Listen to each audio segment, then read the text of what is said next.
Hello everyone, my name is Zenitsu and I'm back with another Digimon deck profile video. So today I'm going to be taking a look at EX4, and EX4 offers us lots of new and powerful tools to be able to build and iterate on some new and existing decks. And today's deck I'm going to be taking a look at is going to be one of the brand new decks to come out of EX4 that's for the most part mostly self-contained, and that's going to be the Alliance deck utilizing Lopmon and Terriermon. So Bandai has an example of what they think an Alliance deck is going to do, and it's a pretty decent read on some of the cards in terms of understanding some of the core mechanics and basics of the deck, which is centered around the Alliance mechanic, which allows you to suspend your own Digimon to be able to give one of your other Digimon with said Alliance mechanic a nice sizable boost in terms of DP and Security Tech Plus. So if you want to take a look at what they think is a pretty decent deck composition, then by all means do so, but I'm going to be going over my own variant on what I think a good version of the deck is, but there's some pretty decent ideas, and they do lay out a pretty decent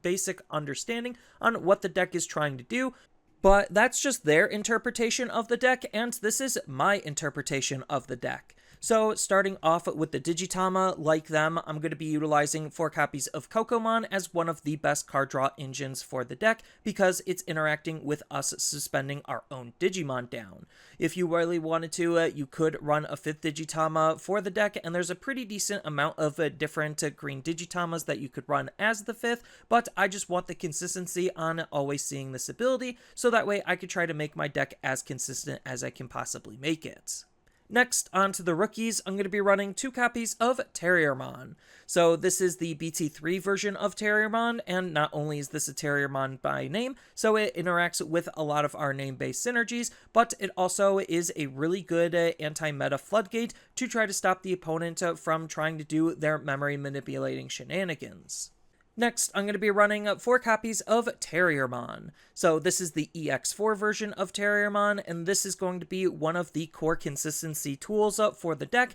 acting as one of the deck's main digging tools to look for your Henry Tamers and look for 1 2-color Digimon that is part green. And then on top of that, it also has a nice inheritable ability that rewards us for utilizing our Alliance ability to help us try to turbo and digivolve our Digimon as quickly and efficiently as we possibly can into our other 2-colored green-based Digimon.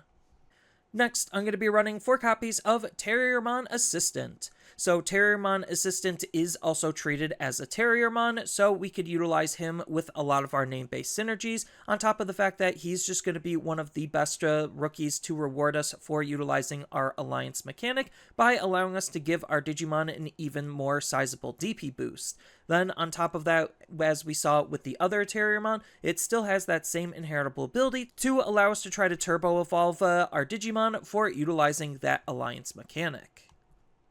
And then the last rookie of the deck is going to be 4 copies of Lopmon. So this is the EX4 version of Lopmon, and it's doing the exact same thing as the EX4 version of Terriermon, being another really good consistency tool, letting us look for 2-color green-based Digimon and a tamer that has a Sue in its name, so that way we could try to make our deck as consistent as we possibly can, and its inheritable ability, as we saw with all of the other EX4 rookies that we're using, is all the same, so that way we have the consistency on this ability to be able to help our evolutions and make our Digimon as strong as we possibly can, as quickly as we can possibly make them, for just utilizing the deck's main core mechanic.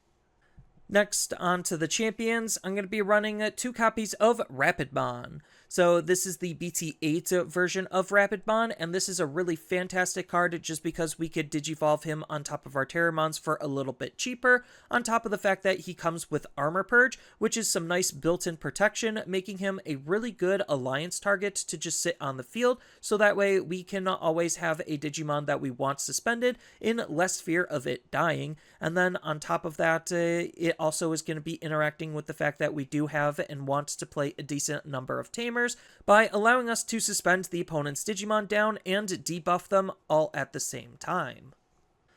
Next, I'm going to be running 4 copies of BlackGargomon. So BlackGargomon, similarly to what we just saw with the Golden Rapidmon, has an alternative Digivolution condition where we could Digivolve it a little bit cheaper than its printed cost by Digivolving it on top of our Terriermons and our Lopmons, which all of our level 3s coincidentally are. And then on top of that, he comes built in with the Alliance mechanic, so that way we could suspend our other Digimon on our field to be able to give this Digimon a nice DP boost and security attack boost, while also triggering some of our various other abilities that are synergizing and interacting with the fact that they want to be suspended due to Alliance. Then on top of that, he even has a nice inheritable ability for us to use, where it's allowing our Digimon to gain a nice DP boost that does persist through the end of the opponent's turn, so it's making our Digimon a little bit stronger not only during our turn, but the opponent's turn as well. And then the last level 4 of the deck is going to be 4 copies of Wendigomon. So this brand new version of Wendigomon is doing something very similar to what we just saw with our Black Rapidmon, where it has that alternate Digivolution cost that'll make himself cheaper, on top of the fact that he has Alliance built in, and the inheritable ability we're trying to gain out of this card for Digivolving up our stages is going to be some nice recyclability by allowing us to return a green Digimon from our trash to our hand as long as we have another suspended Digimon on our field, which we should because we want to use one of our Digimon to be aggressive with, and we want to use the other Digimon to use as Alliance fodder. Next, on to the level 5s, I'm going to be running 4 copies of Antylamon. So this is one of the EX4 versions of Antylamon, and this also has a special Digivolution condition, where if we're Digivolving it on top of a level 4 that has 2 colors and one of those colors is part green, then we get to Digivolve it for a little bit cheaper than its normal printed cost, which just helps the deck's overall flow and functionality. Then it also comes with the Alliance ability because, well, that's what the entire deck is centered around. Then it also has a nice end of attack ability when we're using this card to be aggressive because of the Alliance mechanic, where if we have 3 or fewer cards in our security, then we get to recover 1, allowing the deck to have some extra resilience and to have some extra forms of survivability. Then it also has a nice inheritable ability for when we're using it with our level 6 Digimon and above, where it's just going to be acting as a way to potentially DP reduce the opponent's Digimon for some alternative forms of control. And then the only other level 5 of the deck is going to be 4 copies of the other Antylamon of the set. So this version of Antylamon has that same special Digivolution condition to allow us to Digivolve clean and easy into this card, on top of it also having the Alliance mechanic because that's what the whole deck is centered around. And then it even has its own end of attack ability where it allows us to be able to play a level 3 green Digimon from our trash for free, so that way we could always make sure we could try to maintain a body on the field, so that way we could actually utilize the Alliance mechanic. And then it even has its own end of attack inheritable ability to give to our higher stage Digimon to be able to have some extra recycling in the deck, so we could try to make sure that we could grab back the pieces that we want and need. And then when it comes to the level 6s, you could kind of be flexible with what level 6 ratios you want to run, and I'm going to be prioritizing to use the Cherubimons because I find them to be better as standalone level 6s versus MegaGargomon, which really wants to be paired up with another Digimon, which isn't always going to happen and isn't always the case. But regardless, I'm going to be running 3 copies of Cherubimon, the yellow-green version, because it has that special Digivolution condition to be able to Digivolve it cheap and easy into this card, utilizing any of our level 5s. Then on top of that, it also has the Alliance mechanic, which is the core mechanic of the deck, on top of the fact that it has a nice when Digivolving and when attacking ability. It's not limited to once per turn, so we could potentially get this effect off twice in a single turn to be able to DP reduce the opponent's Digimon for each of our other suspended Digimon. So the more Digimon we have and the more times we use Alliance, the stronger this ability becomes, especially since we're already running some DP reduction in the deck. We could use this in combination with all of our other DP reduction abilities to be able to stack them and be able to reduce the opponent's Digimon's DP in various different forms, and have various different amounts that we could stack and spread for some alternative forms of control. Next, I'm going to be running 3 copies of Cherubimon. So this is going to be the purple-green version, and it's doing some very similar things as the yellow version in terms of how effective this card can be. So it does have that same special Digivolution condition, it does have the Alliance mechanic built in, and on top of that, it even has a nice when Digivolving ability that's going to be adding a little bit of extra protection to our Digimon, where it's going to be giving one of our lower level Digimon a nice on delete ability to be able to replay the card, so that way we could just use this in combination with whatever low level Digimon we're going to be using in combination with the Alliance mechanic to be able to make sure that we could still maintain some semblance of a board presence. And then the last level 6 of the deck is going to be 1 copy of BlackMegaGargomon. So BlackMegaGargomon, even with its special Digivolution condition, is going to be a little bit more expensive to use compared to the Cherubimons, which is why I like utilizing and prioritizing the Cherubimons because of that ease and efficiency. Then on top of that, this card, the trade-off for him being more expensive is he's going to be a slightly more powerful card, especially in combination with the Alliance mechanic as the best card to suspend with the Alliance ability. So what's making him so good is that at the end of your turn, he's going to give 2 of your green or black Digimon the blocker and the reboot ability, so that way he's going to give it to himself and whatever you used Alliance on, so that way he could share his DP with the Alliance Digimon so it has an easier time surviving, and then the blocker and reboot both makes them a really good defensive tool, knowing that they're going to be standing up and have the ability to potentially stop the opponent's incoming aggression and pressure. Then he also has a secondary ability that triggers during all turns but only once per turn. When another Digimon becomes suspended, you get to unsuspend this Digimon, so this Digimon essentially can double block, just because to use the blocker ability, you're going to have to suspend one of your Digimon, and that's going to then trigger this ability, on top of the fact that he also is going to be able to use this during our turn when we suspend our own Digimon down due to the Alliance ability, so he also can be aggressive as well, making for both a really good sword and shield in combination with the Alliance mechanic. And then as far as the level 7s go, the deck really doesn't need any level 7s, but I'm going to be running 2 copies of Quartzmon anyway, just because Quartzmon is one of the best green level 7s that we could use. Next, on to the Tamers, I'm going to be running 3 copies of Mimi. So this is the BT1 Mimi, and this is going to be the deck's dedicated memory fixing tamer, while also being one of the best cards to try to turbo out our raising area as long as we have a high level Digimon on our field, so that way we could have alternative ways to be able to get extra Digimon bodies out to interact with the Alliance mechanic itself. Next, I'm going to be running 1 copy of Taiga. Taiga is kind of an optional tamer, but I do like what he's doing, adding some extra DP boost for all of our Digimon, on top of the fact that he's making Digivolving into our higher stage Digimon a little bit more efficient. And speaking of efficiency, the last tamer I'm going to be running is going to be the Wong Duo Tamer. So this is a really good tamer for the deck because it allows us to try to help play our Lopmons and Terriermons when we don't have one on our field, so that way we could try to set up that secondary body to use for the Alliance mechanic. Then on top of that, it also has a nice secondary ability that's allowing us to use our Lopmons and our Terriermons to be able to make our Digivolutions, even on our lower stages, also cheap and efficient to use. So that way we could try to turbo into our mid to high stage Digimon and gain all of the benefits off of what Alliance and our cards are trying to do. Next, on to the options, I'm going to be running 1 copy of Hidden Potential Discovered because this card is so good, it got limited down to 1, so why wouldn't we want to run it just because it's allowing us to suspend one of our other Digimon to reduce the Digivolution cost of whatever Digimon we're Digivolving into by 5, so it allows us to be able to turbo into our higher stage Digimon quickly and efficiently, especially since we already want to suspend our own Digimon down and have multiple bodies on the field for utilizing it in conjunction with the Alliance mechanic.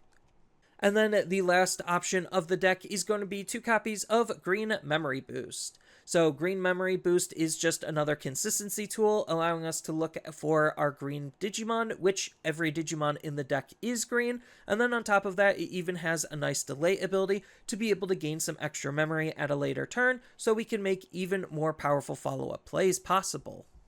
And then the deck is possible to build utilizing cards only found in EX4, and it actually acts as a really solid base or foundation, so that way you could try to at least build the deck, figure out what you like out of the deck, and try to customize it from there. And this is a really solid core or foundation to be able to start with, utilizing only cards found in EX4.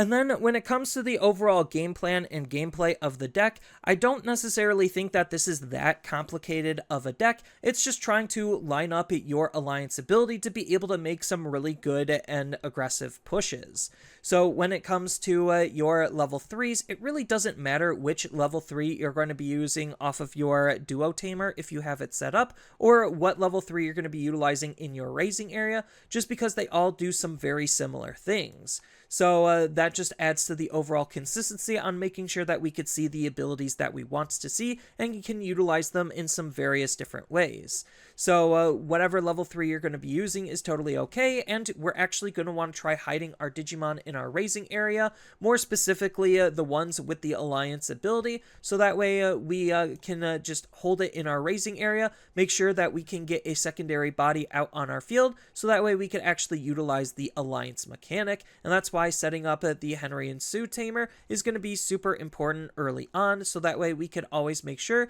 we could maintain that secondary body. So from this type of a position, whether you hard played a Digimon and got it out on the field, or you used the tamer to set up a secondary Digimon, we're going to want a secondary Digimon on our field before we raise out. Then we could start swinging, utilizing the alliance ability to suspend our secondary Digimon down, gain the boosts, and then use the inheritable ability to be able to digivolve into our level 5s, and the level 5s will maintain the boosts that we got from our level 4, on top of the fact that both of the Antylamons have nice end of attack abilities for us to trigger when we're already going to be attacking, assuming that they're going to live, because we could have some pretty decently high DP numbers even on the lower levels, thanks to how the alliance mechanic works. Then from this type of a position, we're going to try to digivolve into either of our level 6s. We usually, on our first and primary stack, want to try to set up our Cherubimons, and BlackMegaGargomon is really good on our secondary stack. So even if we have to try to build up our secondary stack, it doesn't necessarily matter. We just want to try to get into our level 6s as cleanly and efficiently as we possibly can, so we could start utilizing their effects to a lot of very powerful benefits. And that's kind of where the Cherubimons also come in handy, is because they have their own levels of control and resilience built into them, while being cheaper and more efficient than BlackMegaGargomon. But basically, from our level 5s and our level 6s, we're just going to start utilizing the alliance ability and try to be as aggressive with our cards and our plays as we possibly can. And that's kind of where a card like a Rapidmon comes in handy, because of the armor purge ability to be able to pair up with our Terriermons that we usually want to try to hard play off of our Sue and Henry, or just hard play because they're cheaper, to be able to maintain a secondary body with some resilience, so that way we could gain advantage for having it be used as alliance fodder. But if we are able to build up our secondary stack enough to be able to digivolve into our BlackMegaGargomon, then this is going to be the best alliance target, so that way we could use all of his abilities to the utmost potential. So we could swing with our Digimon, use the alliance ability to suspend our BlackMegaGargomon down, gain all of the boosts from having him be a relatively large body, and then we get to use his ability to be able to unsuspend, so that way he even can make an attack himself. And on top of that, when we're in this type of a position, we're going to use his secondary ability to be able to give them both a blocker and reboot, so that way we have some really good offense and defensive plays. And even if BlackMegaGargomon is the first mega that we build up into, as long as we're able to build that secondary stack and utilize the alliance mechanic, which a lot of our Digimon do have, then we could still utilize BlackMegaGargomon to his utmost potential in combination with the alliance ability. So it's not like you're prioritizing one level 6 over the other. You just have to gauge and read which one you need at what given time based on the current state of board that you're able to maintain and the board that the opponent is trying to play with as well, and read which one would be most effective when. And that's kind of the toolboxing style of nature that you could use with all of the different abilities that you're going to be playing around with, and the tamers only just added to the deck's overall efficiency on how it could play and interact with itself to be able to make your cards as cheap and efficient as they can possibly make it, while also making sure that you have enough memory for your plays. And Mimi is especially good because she gives you access to additional raising plays, so that way if you're on a good raising cycle, then you could use her to be able to get some extra bodies out for the alliance mechanic. And there's still just a whole bunch of room for customization based on your own personal play preferences and the expected meta you're going to be going up against. So if you wanted to, you could lean a little bit heavier into the Terriermon package, just because we do have a couple of other Terriermons that we could run, on top of cards that we could run in conjunction with Terriermons, like our Henry and our Willis and our Calamon. Then we also could lean the direction into more of a Lopmon focus deck, just because we do have, like Terriermon, other Lopmons that we could focus on. It's not as synergistic, but there is still some synergy there. And we do have another Sue that we could run in conjunction with the duo tamer that we're already playing. Then if you wanted to completely gut the alliance top end, we have the Imperialdramon top end that cares about utilizing 2 colors, and it stems off of green. So we do have the Imperialdramons that we could utilize in combination with that, on top of other cards